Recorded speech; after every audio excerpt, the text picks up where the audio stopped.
I've been trying new oil paint brushes in Procreate 4. Hi everyone, Steve Elliott here again.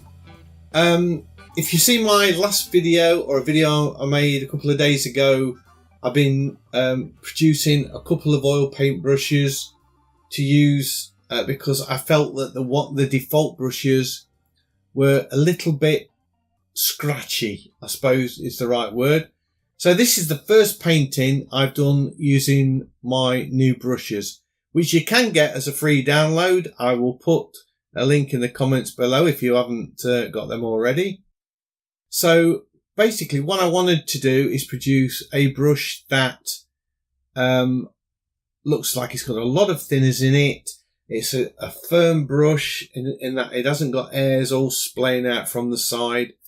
And I think I achieved that quite well here. I'm really pleased with this sort of very thin paint effect. I've called this brush the blocking in brush because obviously I'm using it for blocking in big shapes of colour and or big blocks of colour, and then working down to finer shapes and detail. So you've probably gathered already looking at this that this is in actual fact a trio of musicians. We've got a keyboard player, a guitarist and a drummer. And I saw these guys in York, asked them if it was okay if I did a painting of them. They said it was. They did and ah about it a little bit. So I have blacked the faces out on the photographs. So just really to be polite, because I didn't want to abuse the fact that they'd said I could do a painting and they were cool about it. So I haven't used the faces in this one, or I've hidden the faces. And I've not put a lot of detail in the faces in the painting actually. That's not because I felt I shouldn't. I just didn't feel that I wanted to for this painting. Anyway, what I did, I started off with a layer which has got the background on it and all those sort of scumbled colours. And then I created a second layer for the three characters. And I pretty much kept it that way through the whole of the painting. What I did, I kept the figures on a layer. If I wanted to add more detail to them, I would create a layer above them and then merge it down into that layer. So I always kept the figures sort of compressed to one layer. And I did exactly the same with the background. I painted it and then I sort of went in and worked it again. But because it was behind the figures, I could put big brush strokes on and it didn't affect the figures or the detail in the figures at all. It didn't smudge them or spoil them. And I found that a really cool way of working. Once I'd got the colours on, I changed my brush to the oil paint brush, and that's the one I'm using here.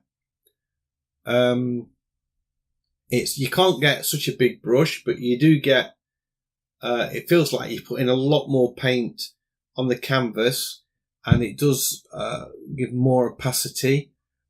And you can see now I'm probably working on a second layer over the top of the original figures, and then I will merge that down. And I only used, out of the three brushes that I created, I didn't use the really soft blending brush. I think I will keep that for very rare occasions when I'm doing small children or glass pots and things, something where I want a smooth surface. But most of the time I'm not looking for a smooth surface. I do like to see the brush strokes, and you can see that drum looks like it's been kicked around the room, hasn't it? And got dints all over it. And I gradually sort of working away, changing the shape and making it more round as I go. So I guess at any one point, the painting, you could stop and say it's a finished painting. That could be finished right now. And it stays like that all the way through, in as much that I'm working on the whole thing all of the time. And at any one point, you could call it a finished painting, I guess. And I just keep adding more detail and just refining things. I work with the John Sargent.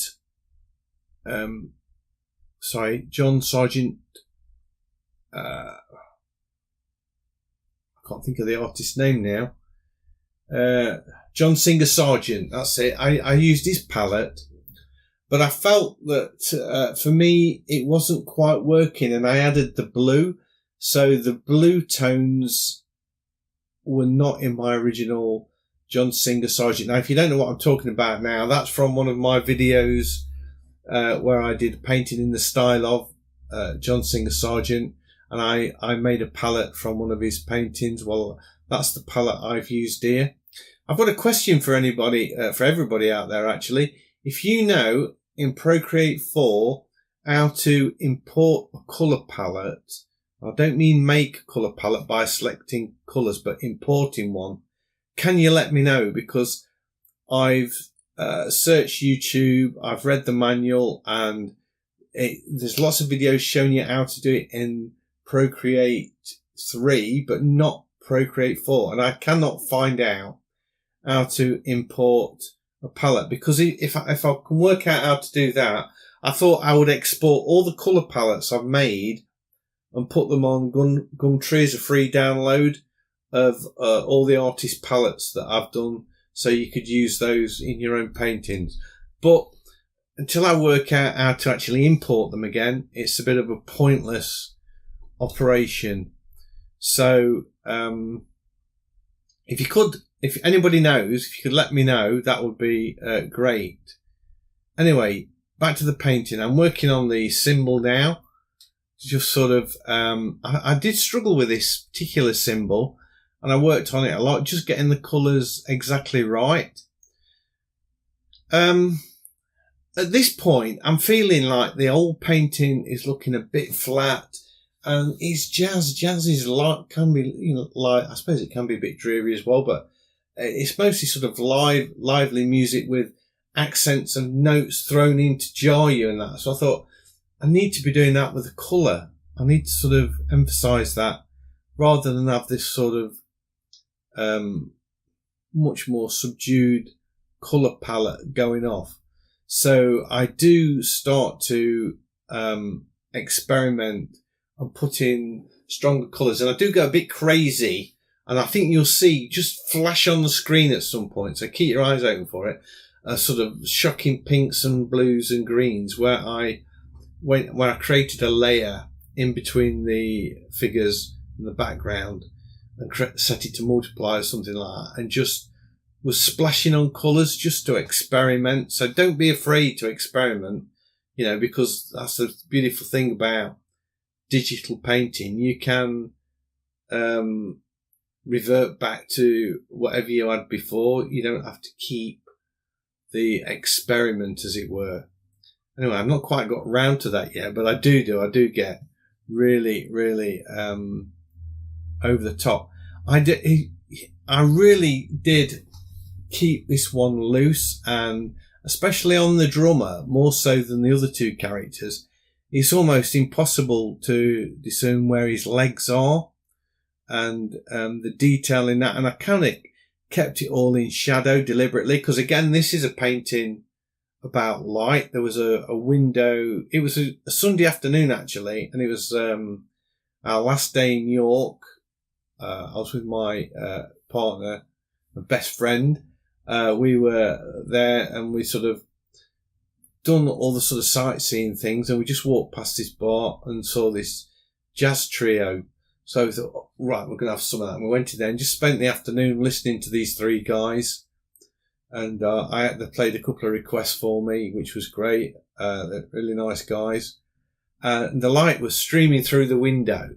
So another sort of memorable moment in a painting for me here. So it was one that I had to do. But at this point, I didn't think I was quite getting the light or I wanted it. And I wanted much more light coming in through the window, and obviously lighting up the whole scene. And I did it in two ways. not only did I sort of go in with lighter colours, you can see I was painting darker colours as well for the shadows, and going in and making lots of dark areas. There we go. There's me experimenting with my sort of, what I had in my head would be a cool jazzy colour scheme, and then quickly thought, oh my god, what are you doing? And deleted it. And this is now, you can see I put a splash of colour on the foreground, on the ground as the light coming through the window, lighting up the floor, lighting the rims of the drum, and sort of putting sort of bright colours on the drum, sides of the drum, to give the impression of that metallic look. So I introduced a touch of green into it, and I reflected the green into his music stand to bounce off that, and on the top of the piano, just so that it wasn't just on the drum kit. I wanted it to be a little bit more tied in. Whacked in some wires, up the colour on the guitar. I felt that needed to be much more orange. It's not a sunburst guitar as such. It's a sort of an orangey colour. Very nice looking Strat. Sounded really nice, I have to say. And I felt that was really sort of lifted the painting. And you can see I went with a complementary colour on the back of his the guitarist's sweatshirt or jacket or whatever it is, just to sort of complement the orange. And I messed about with the guys that's playing the piano. I messed about with his shirt and put sort of a purpley mauve colour, which I do change because I felt that was a bit out of place. And I've got this vertical line coming down, which actually I quite like, but I think I do soften that off as well shortly. Yeah, so we're going into my iPad was really not playing with me at recording and doing missing out lots of recording, so it was a bit of a pain really to record. But I did get this bit where I could sort of zoom in close up so you could see, and I put a sort of a white rim around his head and picked his guitar strap out and put that little hole in there. And then I think I'm just wondering what I'm doing now. I'm working on his hand, and now the piano player on the back of his head and his neck. So I'm sort of putting in all those things that give you the impression that we've got a lot of light going off there. The drummer's face I struggled with a bit because I started to put way too much detail in on it compared to the other two characters. So I sort of put this face in and then pretty much blocked it out again, which I kind of do quite often these days, it seems. But you know, you've got to try these things, and you've not got to be afraid to think once you've put it on the canvas that is it and it's finished. You can go over and paint over it again and change it. I had a lot of trouble getting his glasses just how I wanted them, but I got there in the end. And this is pretty much getting close to the end of the painting now, because the drummer was the sort of finishing touches to painting. And yeah, that is pretty much it. That is the Yorkshire Jazzmen. I hope you have enjoyed this painting, and if you have, please give me a thumbs up. It's much appreciated. It helps my channel out a lot. It's growing every day. I'm happy to say it's still a tiny channel, but still going in the right direction. If you're new to the channel, please consider subscribing, because I have lots of videos like this all about digital painting, and I would love to be sharing them with you. So hopefully I'll see you in the next one. Bye.